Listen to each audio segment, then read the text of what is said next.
நீங்கள் தவறவிட்ட எபிசோடுகளை இப்பொழுதே காணுங்கள் உங்கள் Tandivan.com மற்றும் Tandivan யூடியூப் சேனலில்.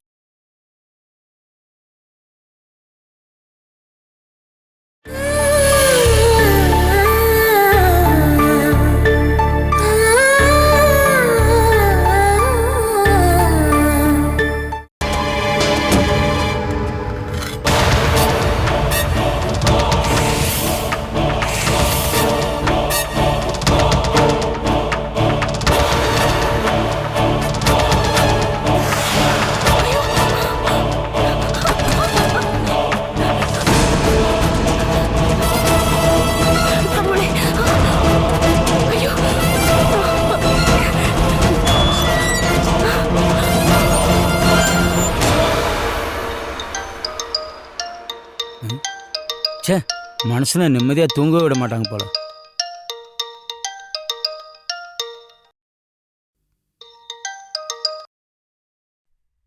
என்னம்மா, நான் டியூட்டில இருக்கேன்னு தெரியாதா? என்னங்க வீட்ல பிரச்சனைங்க. என்ன பிரச்சனை? சீக்கிரமா சொல்லி தொலை. யாரோ சில பேரு அந்த பொண்ணு தேடி வந்திருக்காங்க, அந்த கிருஷ்ணாவை. அதுக்கு நான் என்ன பண்ணணும்? அவ இங்க இல்லைன்னு சொல்லி அனுப்ப வேண்டியதானே? ஐயோ, நான் சொல்றத முதல்ல முழுசா கேளுங்களேங்க. வந்தவங்க சரியில்லைன்னு எனக்கு தோணுது. இந்த பாருங்க, கார்ல கத்தி அருவாள்லாம் வச்சிருக்காங்க. அது நான் கண்ணால பார்த்தேன். நிஜமாவா?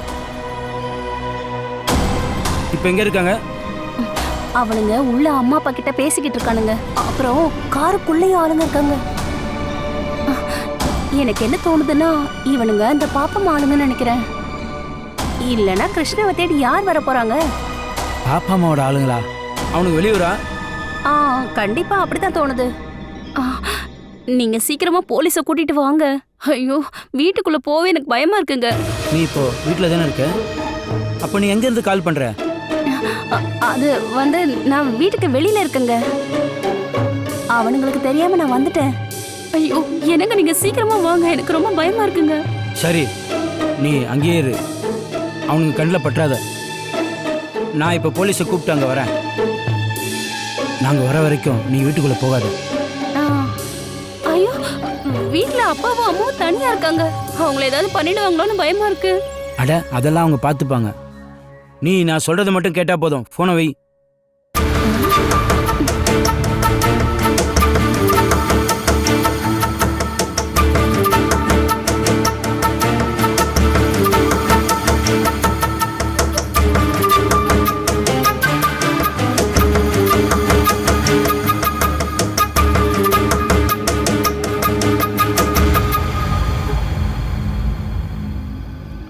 யார் நீங்க?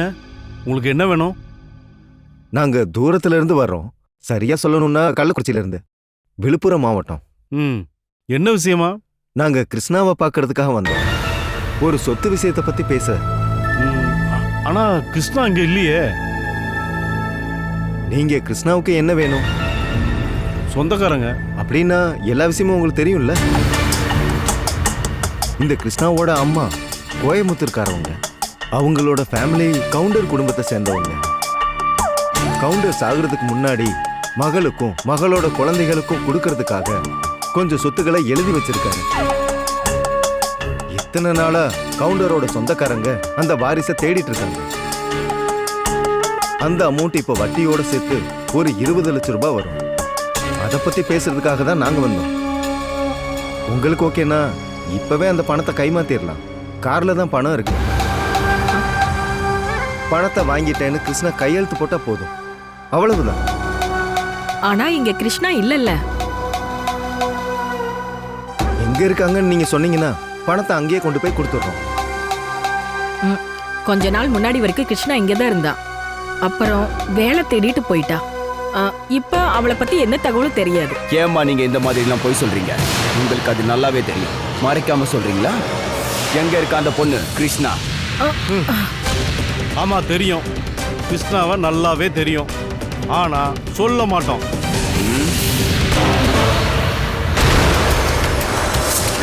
அது இருக்கட்டும், இந்த பணத்தை கொண்டு வந்திருக்கீங்களே, கவுண்டருக்கு நீங்க என்ன வேணும்?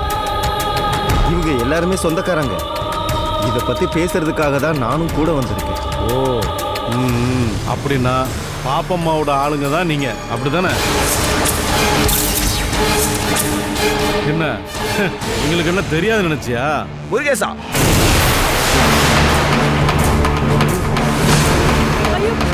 என்னடா ஓவரா பேய்? உன்னோட தலை தப்பிக்கணும், உண்மையை சொல்லு. அந்த பொண்ணு எங்க?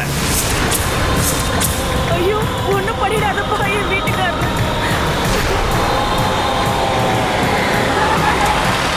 போலீஸ் நாங்கப்பா போலீஸ்.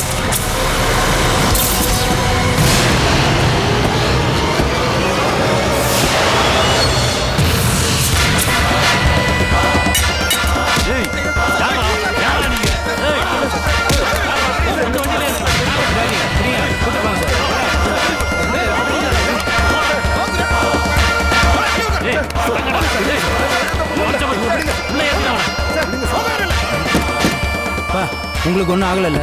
ஒன்றும் இல்லப்பா, சும்மா அவங்க வந்து மிரட்டிட்டு இருந்தாங்க. அது இருக்கட்டும், நீ எப்படி இங்க வந்த? ஷியாமா தான் எனக்கு ஃபோன் பண்ணி விஷயத்த சொன்னான். அதனால தான் எங்களால் இங்கே வர முடிஞ்சுது. நல்ல வேலை, உங்களுக்கு எதுவும் ஆகலைல்லப்பா? என்னங்க என்ன ஷியாமா, பயந்துட்டியா? பயப்படாம என்ன பண்றது? அந்த கத்தி இருக்கிற சைஸை பார்த்தா யாரும் தான் பயப்பட மாட்டாங்க. இத பாருமா, நீ இவனுக்கு ஃபோன் பண்ணது நல்லதா போச்சு. சரி, நீ போய் எனக்கு கொஞ்சம் தண்ணி கொண்டு வா.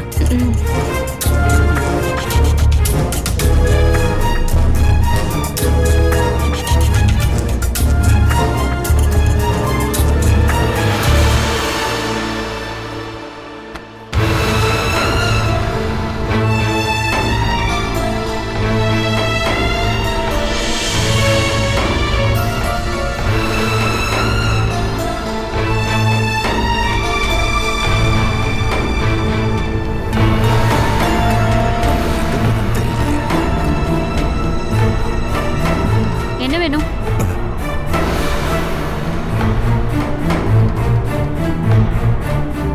வீட்டுக்குள்ள வந்து எதுக்கு சுத்திட்டு இருக்க? கேட்டது காதுல விழலையா? அது வந்து என்னன்னா, எனக்கு தாகமா இருக்கு, தண்ணி குடிக்கலான்னு வந்தேன். ஏய், இவருக்கு குடிக்க கொஞ்சம் தண்ணி கொடு. தண்ணி குடிக்க வந்திருக்காரு.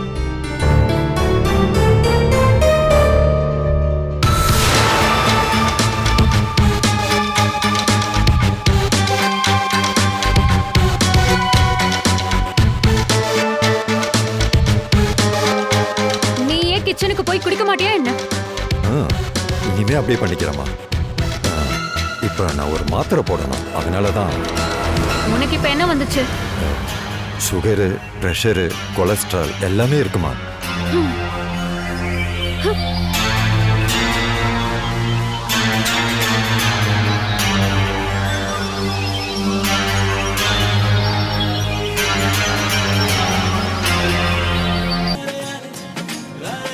நாளைக்கு சித்திரலேக்கா என் வீட்டுக்கு வர போறா.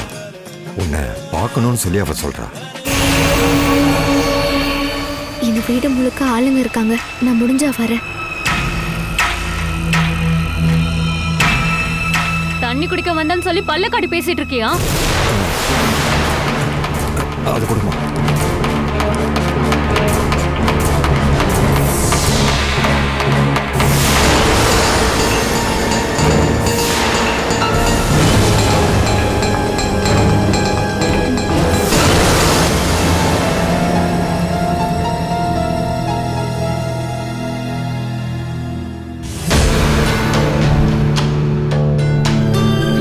வேடிக்கை பார்த்துட்டு நின்னுட்டு இருக்கா. உனக்கு எந்த வேலையும் இல்லையா?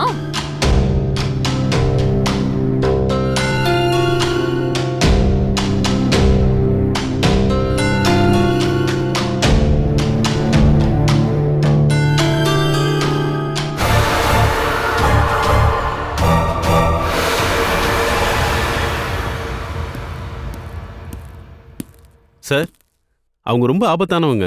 எவ்வளோ அடிச்சாலும் பதிலே சொல்ல மாட்டேங்கிறாங்க. கேட்க வேண்டிய விதத்தில் நீங்க கேட்கல. இல்ல சார், இவ்வளவு நேரமா ஏட்டையாவும் கான்ஸ்டபிளும் அவங்க தோலை உரிச்சு எடுத்துட்டாங்க சார். ஆனா அவங்க ஃபர்ஸ்ட் என்ன சொன்னாங்களோ அதை தவிர வேற எதுவுமே சொல்ல மாட்டேங்கிறாங்க. திருடனுங்க போல.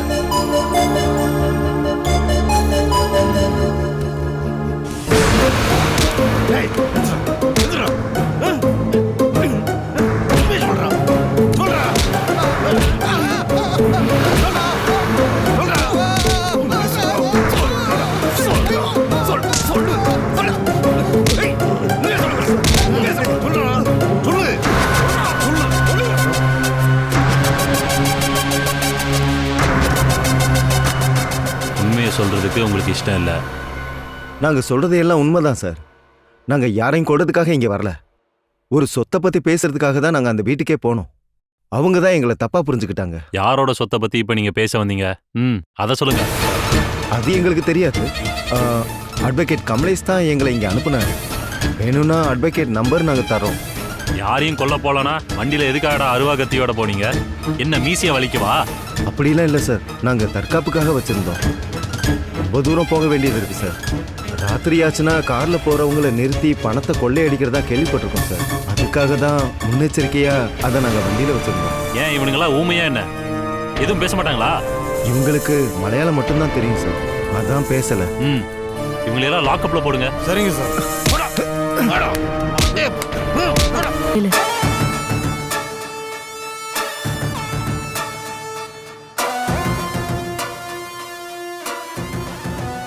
நீங்க சமாதானமா என்ன வேணா பேசிக்கோங்க. இதுல போலீஸ் வராது. ஆனா பிரச்சனை பண்ணணும்னு உங்க ஆளுங்க முயற்சி பண்ணானுங்கன்னா போலீஸ் சும்மா இருக்காது. ஆக்ஷனை நாங்க கண்டிப்பா எடுப்போம். ஏழையோ பணக்காரனோன்னு பார்த்து போலீஸ் நடவடிக்கை எடுக்காது. புரியுது இல்லையா? சரி. என்னையா சார், அந்த மெம்பரும் அவங்க ஹஸ்பண்டும் 2-3 அரசியல்வாதிகளும் வந்திருக்காங்க. மெம்பரா? அது யாரு? நேற்று அந்த ரவுடிங்களை அவர் வீட்லேருந்து தான் சார் பிடிச்சிட்டு வந்தோம். ஓ, நம்ம ரமேஷோட அம்மா. அவங்க இந்த ஊரோட பஞ்சாயத்து மெம்பர் ஆச்சு. ஓ அப்படியா? அவங்கள வர சொல்லு. இந்த அரசியல்வாதிகளை வெளியிருக்க சொல்லு. சரிங்க சார்.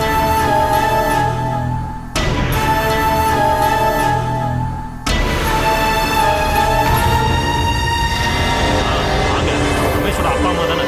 ஆமா. ரமேஷ் உங்களுக்கு நல்லா தெரியலையா? ரமேஷ் என்னோட ஸ்டேஷன்ல, ஆனாலும் நல்லா தெரியும். வந்து உட்காருங்க. இவங்க உங்களோட வந்தவங்களா? ஆமா. சரி, வெளியே உட்கார சொல்லுங்க. நாம மட்டும் பேசிக்கலாம்.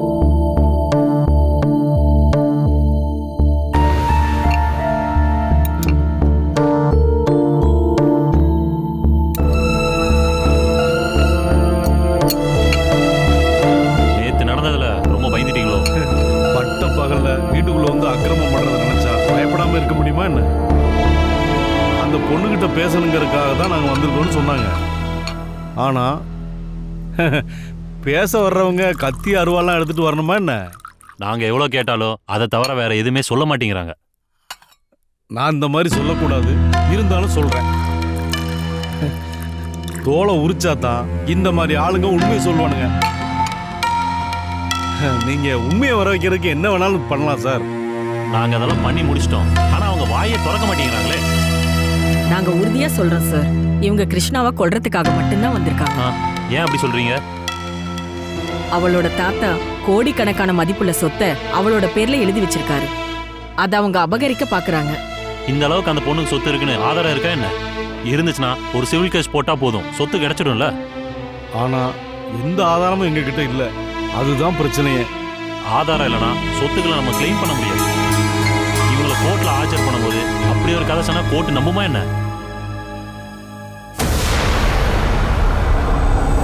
கோடிக்கணக்கான சொத்து இருக்கு, ஆனா ஆதாரமா ஒரு லெட்டர் கூட எதுவும் இல்லைன்னா கோர்ட் நம்புமா என்ன? அப்படின்னா இவங்க மேல கேஸ் போடுறதுக்கு எந்த செக்ஷனும் இல்லையா சார்? இல்லாமலாம் ஒண்ணும் இல்லை. உங்க வீட்டுக்குள்ள புகுந்து அவங்க மிரட்டியிருக்காங்கன்னு ஒரு கேஸ் போடணும். இல்லாட்டி சொத்து சம்பந்தமாகவும் இல்லை அந்த பொண்ணை கொல்லதான் வந்திருக்காங்கன்னு சொன்னாலும் அவங்க விடுதலையாக வாய்ப்பு இருக்கு. நாங்க சொன்னதெல்லாம் உண்மைதான் சார். நீங்க வேணா என்கொயரி பண்ணி பாருங்க, உங்களுக்கே தெரியும். அது உண்மை இல்லைன்னு நான் சொல்லவே கிடையாது. அதுக்கு தேவையான ஆதாரம் இல்லைன்னு தான் சொல்றேன். நீங்க சொல்ற அந்த பொண்ணு இப்ப ஊர்லயே இல்லை, சொத்துக்கு ஆதாரமும் இல்லை. அப்படி இருக்கும்போது எப்படி கேஸ் போடுறது? இப்ப என்ன பண்றது? இப்ப என்னதான் பண்றது? இப்போதைக்கு இவங்க வீட்டுக்குள்ள புகுந்து உங்களை மிரட்டி இருக்காங்கன்னு அவங்கள உள்ள தள்ளணும். மற்றதை நம்ம அப்புறம் பேசிக்கலாம். என்ன, ஓகே தானே? சரிங்க சார், நீங்க இப்படி சட்டப்பூர்வமா சொல்லும் போது நாங்க என்ன செய்ய முடியும்? சரிங்க சார், நாங்க கிளம்புறோம். சரிங்க சார்.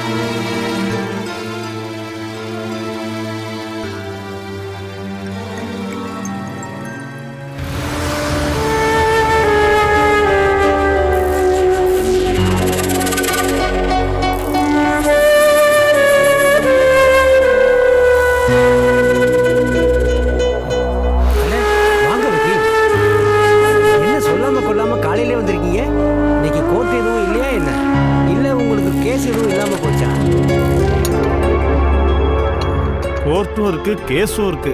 நான் அதெல்லாம் ஜூனியர்ஸ் கிட்ட கொடுத்துட்டு இங்க வந்திருக்கேன். ரொம்ப முக்கியமான விஷயம், அதனால தான் காலையிலேயே வந்துட்டேன். பாப்பமா எங்க இருக்கா? கூப்பிடுறேன். பத்மினி, இந்த வக்கீல் வந்திருக்காருமா. அந்த பொண்ணு எங்க? குடிக்க ஏதாவது கொண்டு வர சொல்லுங்க.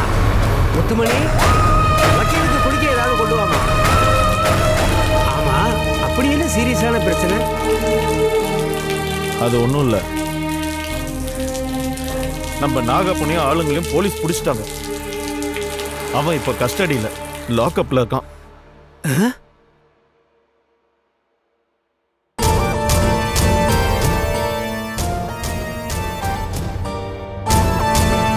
உனக்கு தெரியுமா?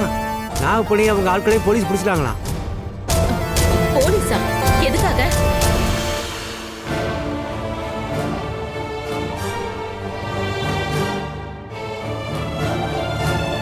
நீ இப்படி தண்ணியை குடிக்காம விஷயத்தை சொல்லு.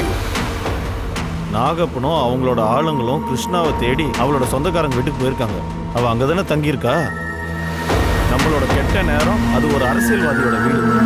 ரவுடிங்க வீட்டுக்குள்ள புகுந்து அக்கிரமம் பண்றாங்கன்னு யாரோ போலீஸ்ல கம்ப்ளைண்ட் பண்ணியிருக்காங்க. அரசியல்வாதி வீடாச்சு. உடனே போலீஸ் வந்து கையோட அவங்கள தூக்கிட்டாங்க.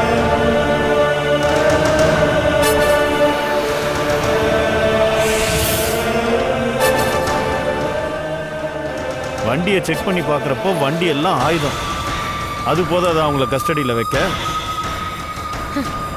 ஏன் இப்படி பைத்தியக்கார வேலையை செஞ்சாங்க?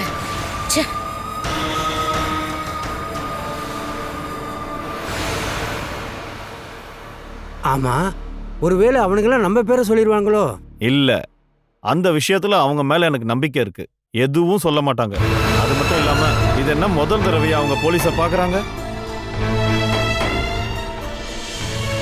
ஒருவேளை அப்படி சொல்லியிருந்தா போலீஸ் நம்மளை தேடி இங்க வந்திருப்பாங்கல்ல.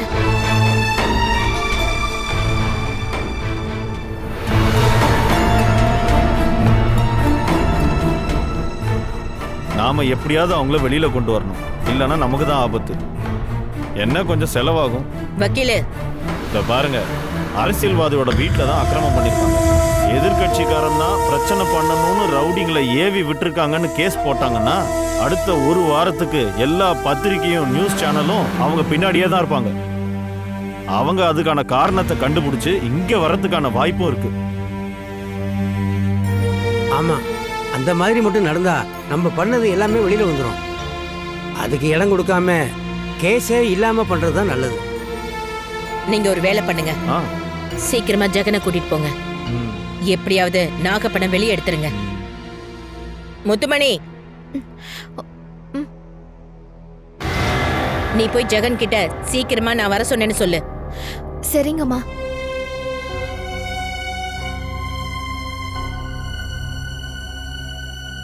இங்க பாருங்க, நீங்க 2 பேரும் நேரடியா இன்வால்வ் ஆகாதீங்க. அங்க ஏதாவது ஒரு வக்கீல கண்டுபிடிச்சு அவரை போய் ஸ்டேஷன்ல பேச சொல்லுங்க. இது ஒரு கிரிமினல் கேஸா இருக்கு. இதை யார் விசாரிக்கிறாங்களோ அவங்களையும் போலீஸ் பிடிச்சிடும். ஜாக்கிரதையா இருங்க. சரி, நான் போய் பணத்தை எடுத்து வரேன்.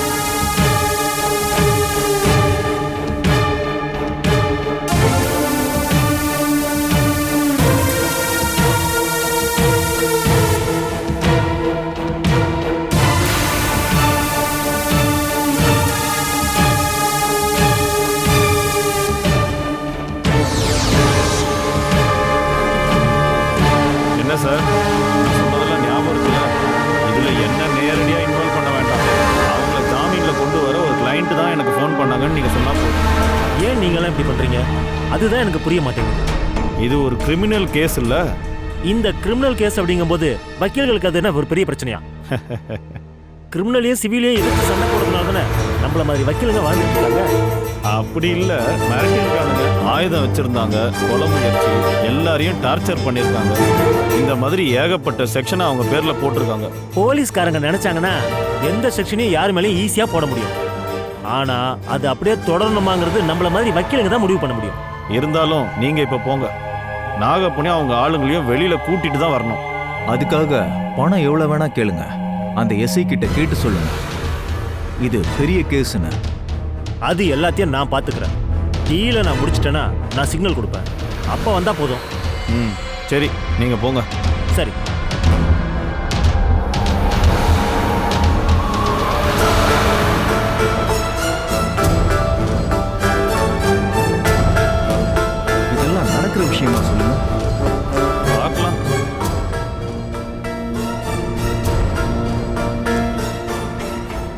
சார், அந்த சுகந்தன் வக்கீல் உங்களை பார்க்க வந்திருக்கார் சார். வர சொல்லுங்க. அந்த ஆளுக்காக தானே நம்ம இங்கே வெயிட் பண்ணிட்டு இருக்கோம்.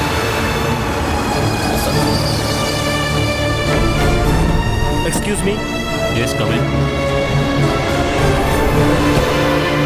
Good morning sir. Yes good morning. உட்காருங்க. தேங்க்யூ. நான் அட்வொகேட் சுகந்தன். ரொம்ப சந்தோஷம். எதுக்காக வந்திருக்கீங்க? ஒரே ஒரு சின்ன விஷயத்துக்காக சார். ஒரு பஞ்சாயத்து மெம்பருடைய வீட்டில் பெரிய பிரச்சனை பண்ணாங்க அப்படின்னு சொல்லி 3-4 பேரை கஸ்டடியில் எடுத்தீங்கல்ல, அவங்கள ஜாமீன் எடுக்கிறதுக்கு தான் நான் வந்திருக்கேன். அப்படின்னா நீங்கள் சப் ஜெயிலுக்கு போங்க. சப் ஜெயிலுக்கு? ஆமாம். அவங்கள 7 நாளைக்கு ரிமாண்ட் பண்ணியிருக்காங்க. அவங்கள ஜெயிலில் கொண்டு போய் விட்டுட்டு போலீஸ்காரங்க இப்போ தான் இங்கே வந்தாங்க. அப்படின்னா 7 நாள் முடிகிற வரைக்கும் அவங்கள வெளியில் எடுக்க முடியாது இல்லையா? 7 நாள் முடிஞ்சதுக்கு அப்புறமும் கோர்ட்டு நினச்சாதான் முடியும் வக்கீலே. புரியலையே. 7 நாளைக்கு அப்புறம் ரிமாண்டை நீடிக்கணும்னு நாங்கள் ஒரு மனு போட்டோம்னு வைங்க, கோர்ட்டு கண்டிப்பாக சம்மந்தம் கொடுக்கும். சுருக்கமாக சொல்லணும்னா உங்களை மாதிரி போலீஸ்காரங்க ஆபத்தானவங்க, கரெக்டா? அப்படியெல்லாம் நான் சொல்லவே இல்லை. நீங்கள் சொன்னதுக்கான அர்த்தம் அதுதானே? உங்களுக்கு குற்றவாளிங்க கஸ்டடியில் இருக்கணும் அப்படின்னு தோணுச்சுன்னா கோர்ட்டு அதை ஏற்றுக்கும். வேண்டான்னு தோணுச்சுன்னா கோர்ட் அவங்கள வெளியில் அனுப்பிடும். சரி, அது இருக்கட்டும். நான் ஓப்பனாகவே கேட்குறேன். நீங்கள் இப்போ சொன்ன குற்றவாளிகளை கஸ்டடியில் எனக்கு வேண்டான்னு சொல்கிறதுக்கு உங்களால் முடியும் இல்லையா? முடியும். ஆனா நான் எதுக்காக அப்படி ஒரு முடிவு எடுக்கணும்? அதனால எனக்கு என்னங்க லாபம்? லாபம் இருந்துச்சுன்னா நாகப்புனா உன்னோட ஆளுங்களும் கண்டிப்பா வெளியே வருவானுங்க. இந்த கேஸ் வீட்டுக்குள்ள புகுந்து கத்தியை கட்டி மிரட்டி இருக்காங்க. இது சின்ன டீலாம் ஒன்றும் முடியாது சார். நான் ஓப்பனாக சொல்லுவேன், என்னோட கிளைண்ட் தான் இவங்களை அனுப்பி விட்டுருக்காங்க. நம்ம ஆளுங்க தான். ஆனால் நீங்கள் இப்போ சொல்கிற மாதிரி அவங்கள கொல்றதுக்கோ இல்லை வீட்டை உடைக்கிறதுக்கோ இவங்க வரல. ஒரு சின்ன மிரட்டல் தான்.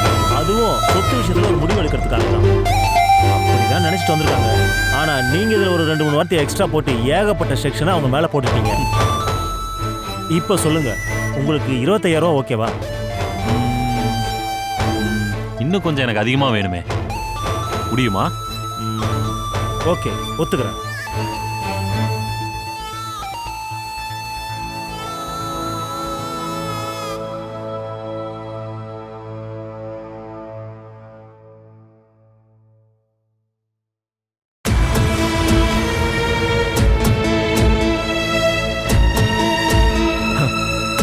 அந்த போன மாதிரியே திரும்ப வராரு. நாகப்பனையும் அவங்க ஆளுங்களை கூட்டு வரல. அந்த எஸ்ஐ விரட்டி அனுப்பியிருக்கான் போல.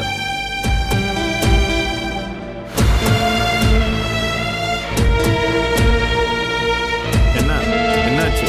அவங்களை 7 நாளைக்கு ரிமாண்ட் பண்ணியிருக்காங்க. ஐயோ, இது கஷ்டமான விஷயமாச்சே.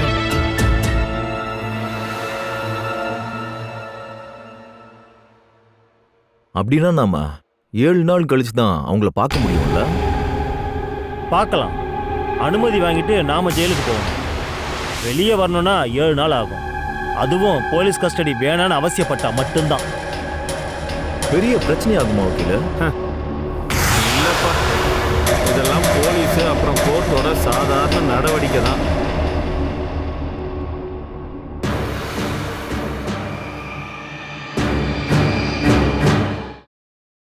Catch us on TV, Tandivan.com, Facebook and YouTube.